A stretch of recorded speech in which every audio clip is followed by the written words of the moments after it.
Hey guys, today we're going to talk about the new Grey Knights rules that just came out today. This is going to be a quick review of all the rules. We don't have the prices yet, so I cannot give you my full opinion on how the army is going to operate in 10th edition, but we do have enough information now to have an educated guess.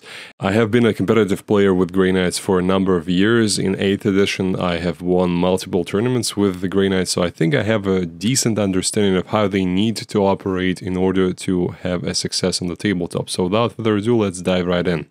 I'll speak plainly. The Grey Knights, I think, are extremely powerful as they are in their current form now because of one simple reason. They are one of the most mobile armies available to us at the moment. We don't have the full rules for something like Drukhari, Harlequins, which were notably very fast in previous editions, so we cannot fully compare them to those other factions. However, the fact that they have this rule, Teleport Assault, which essentially allows you to pick up 3 of your units at the end of your opponent's turn, those units that are not within engagement range, which is probably the step away from the previous ability where you can gate someone out of combat, which was obviously very, very powerful, but probably that's not what the developers want. And you can pick those up to 3 units up and set them up again as reinforcements in your next turn. So you can teleport for free 3 units every single turn. That is incredible. That's mad powerful. And in the game where everything depends on your positioning due to line of sight blocking terrain, due to objectives, due to cover now in 10th edition, and a number of other things. Secondaries, even the gambit, which can be a lifesaver for you in some games, especially if you're playing like in a tournament and you really need those extra points. That rule is very powerful. In addition to that, as if there was not enough, we also get this detachment rule, the teleport shot, which essentially means that every Grey Knights unit that advances, if it has Deep Strike keyword, it can advance 6 automatically and also has fly. It's not that powerful as it was in 9th edition because now fly units don't ignore terrain, they just can diagonally move. So if there is a 10-inch wall in front of you, you will have to cross that quite big distance up and then down instead of going straight through it like before. But still, it's very good.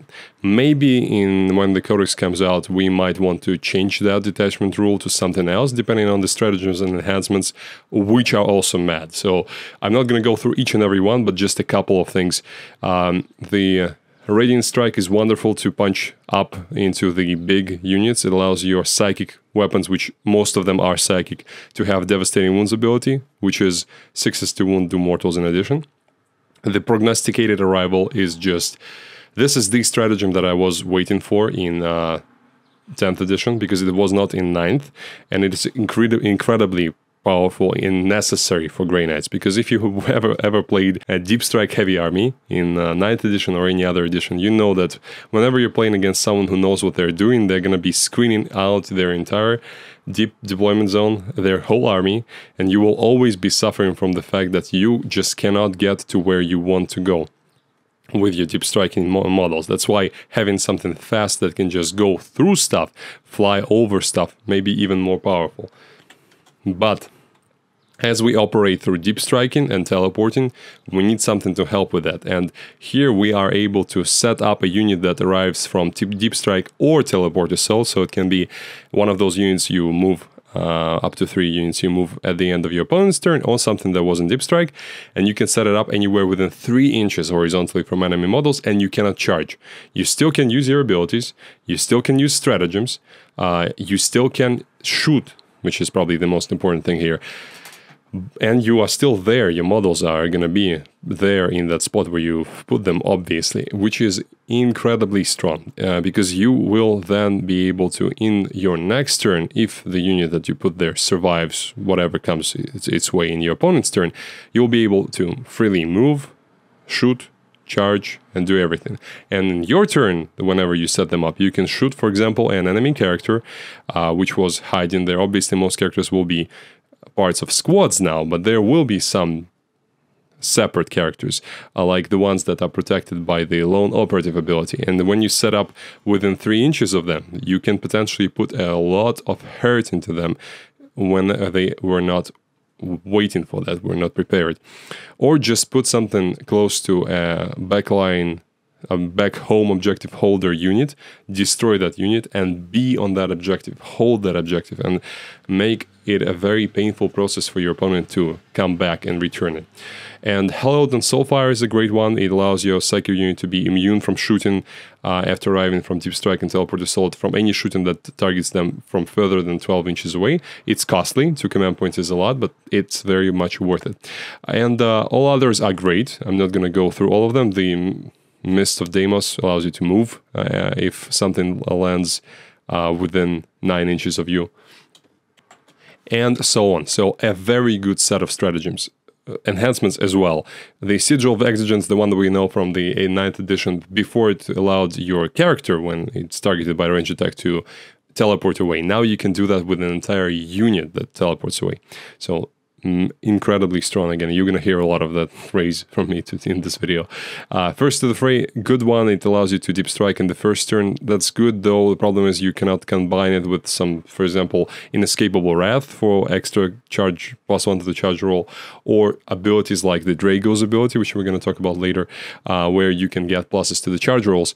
The problem is if you deep strike in the first turn but still need that 9-inch charge to go off, it's not that reliable, so I would not risk putting your unit in danger, potentially being countercharged, and so on and so forth.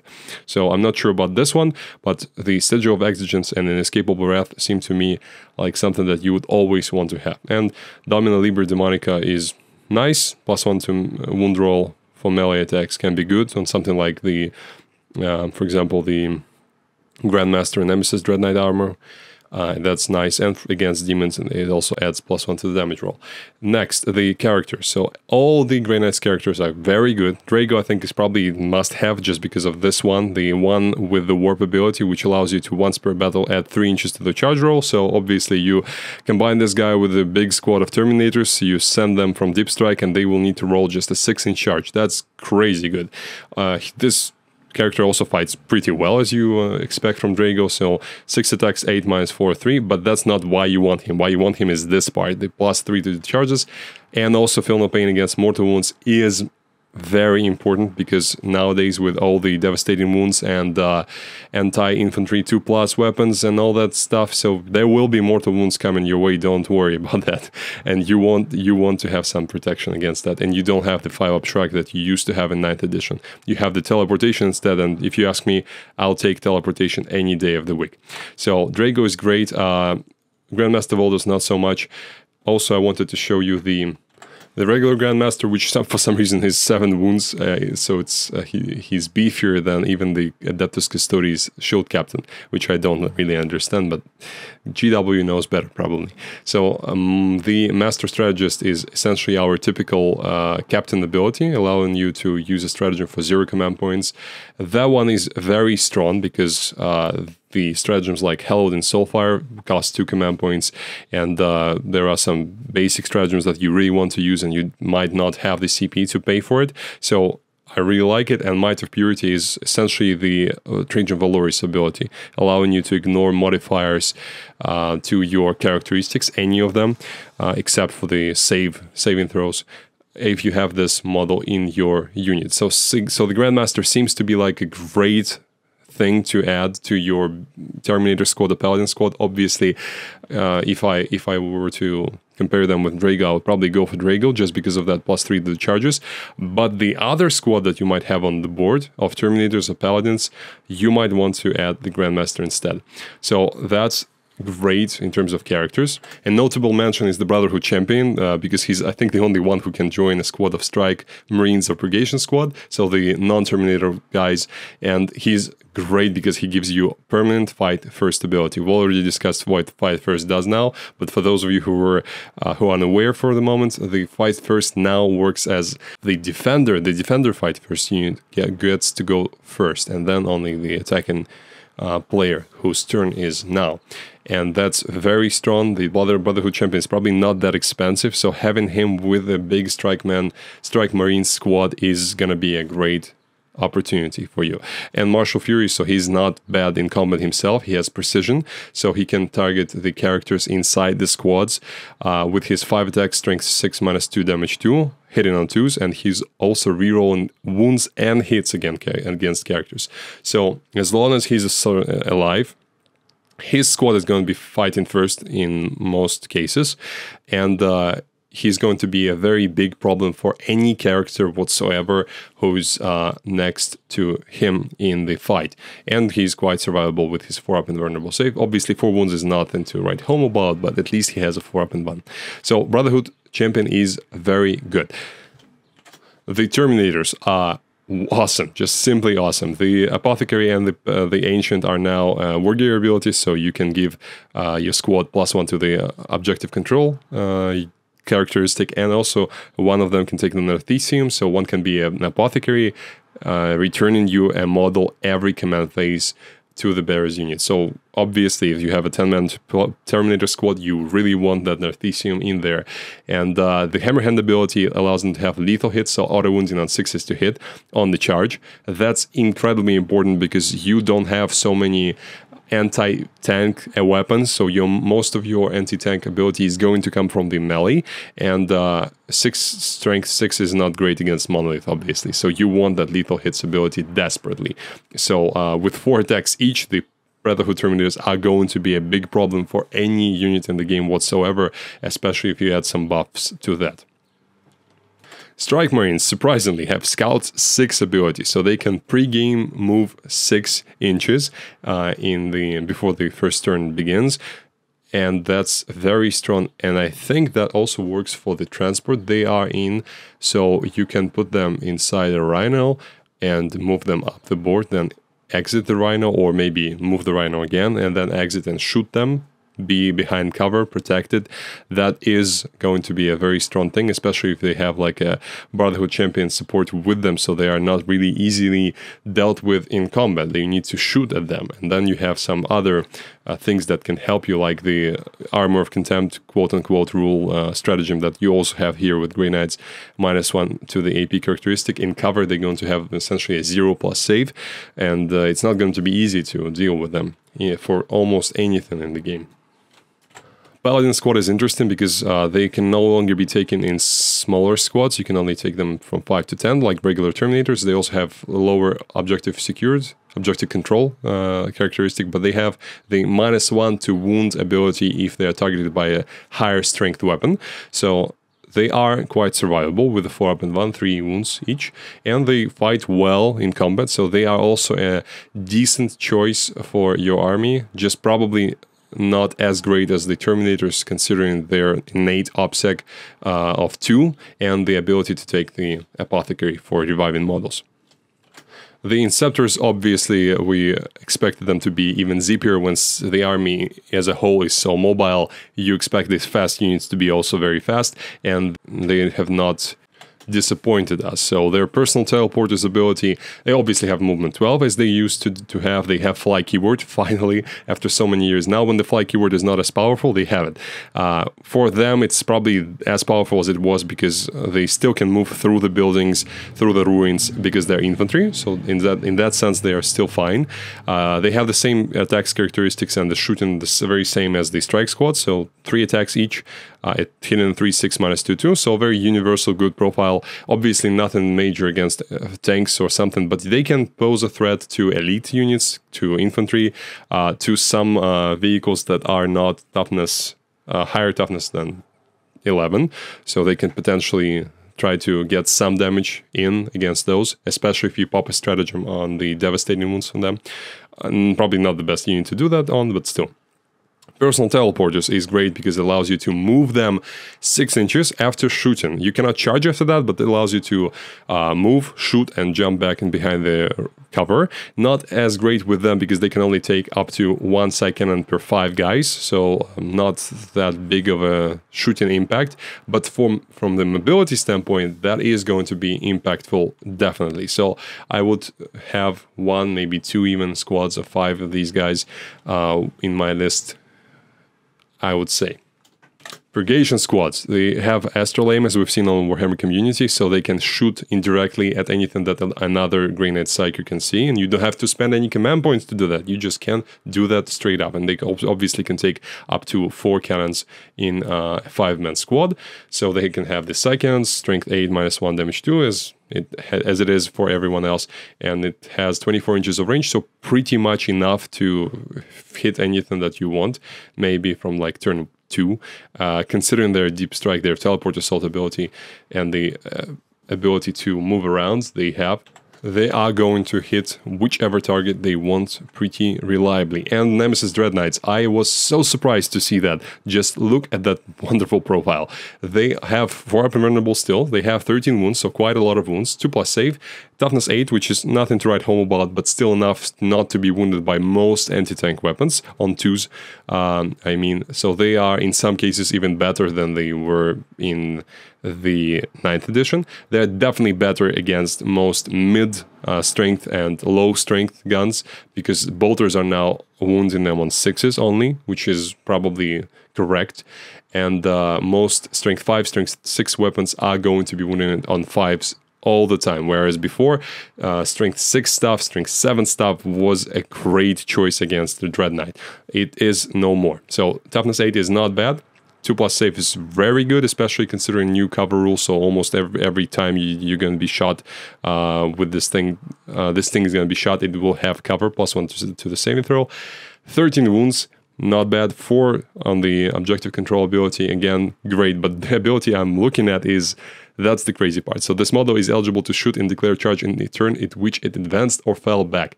So whenever you want, you can just fall back, charge, shoot. You can advance and charge. Again, you advance automatically 6 in this detachment, so, and you have fly, so you can move very, very fast. You can hop over some smaller walls, so you will have 8 + 6, so 14 inches of movement. So potentially you can even get across some relatively steep wall, and it very much depends on your terrain layout, but still it's a very good ability. And when you need to fall back and for example use that fly keyword to move over models and engage something behind the main line of defense, like a vulnerable character or vulnerable unit on the objective, you again can do that. And the shooting they have is also quite substantial. 6 shots at strength 10, AP 1, damage 3 on the heavy Psy cannon, so a lot of DACA from that, and it can pose a threat to even something like a Dreadnought.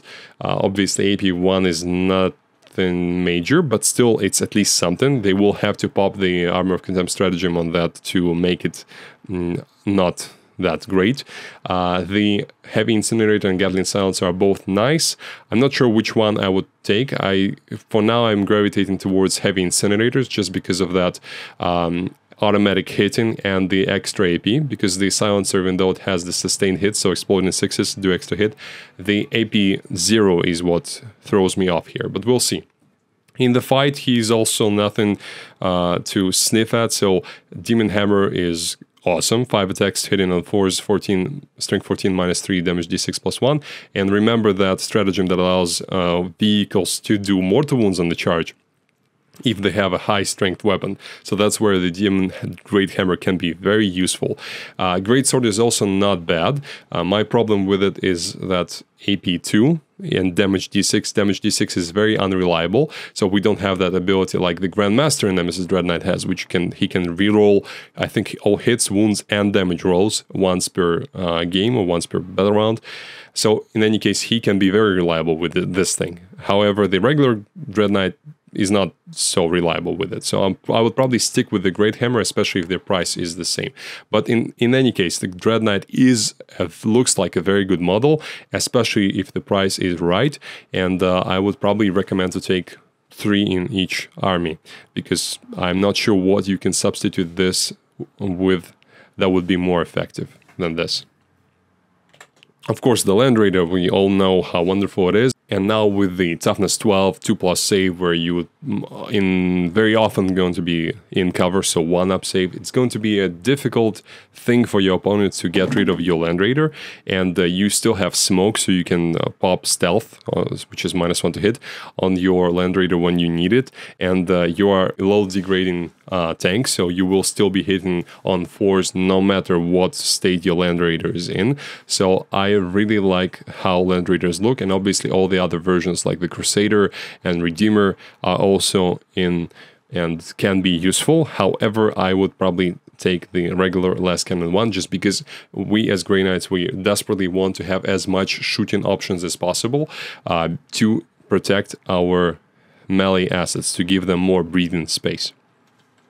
My personal favorite is the Razorback, because I don't know what the price is going to be, but just the fact that you can get the full rerolls to wound on your purgation squads if you jump out of this thing seems to me like a very interesting tactical and potentially competitive choice. It very much depends on the price for both the Razorback and the purgation squad, but just having like 3 Razorbacks with 3 units of 5 purgation squads that jump out of this thing, it shoots whatever it has, like heavy bolt or assault cannon, doesn't matter, but then you put all the fire from the side cannons. It can even be from behind cover. You just need to see that target with some psyker unit, which the Razorback is not a psyker, but you can draw line of sight from any character, anyone else, and all of those shots are going to be rerolling 2 wounds, so that seems to be a nice combo. So all in all, my opinion on the Grey Knights rules currently is I am extremely happy for them. They finally feel again like that mobile, fast, demon hunting force, even though they don't have many anti-demon rules. Most of them are like on characters or maybe relics, so not that important. And this part is not that important for the codex for obvious reasons. We don't want it to be so much more powerful against demons than against any other units, because otherwise that will make the game unfair for the demon players, and then we would be in the same weird situation where Grey Knights have some extra special rule against demons, and then demons need to have some extra special rule, which I think they had that stupid stratagem where they could, in 8th edition, where they could revive an entire unit and bring it back for just like 1 or 2 command points, and it was always like, oh, you're playing Grey Knights, okay, you're rerolling all your wound rolls and melee against me, but then I'm gonna be bringing stuff back all the time,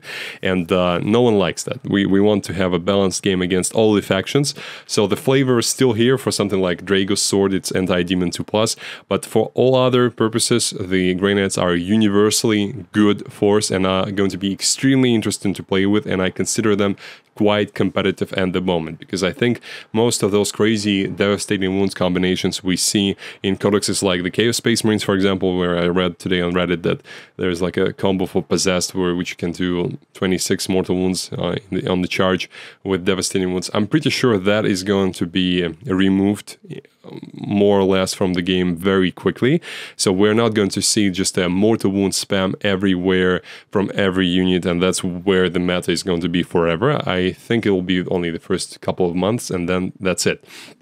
So when the first balance data slates come out, they're going to be balancing it either with rules or just price in points.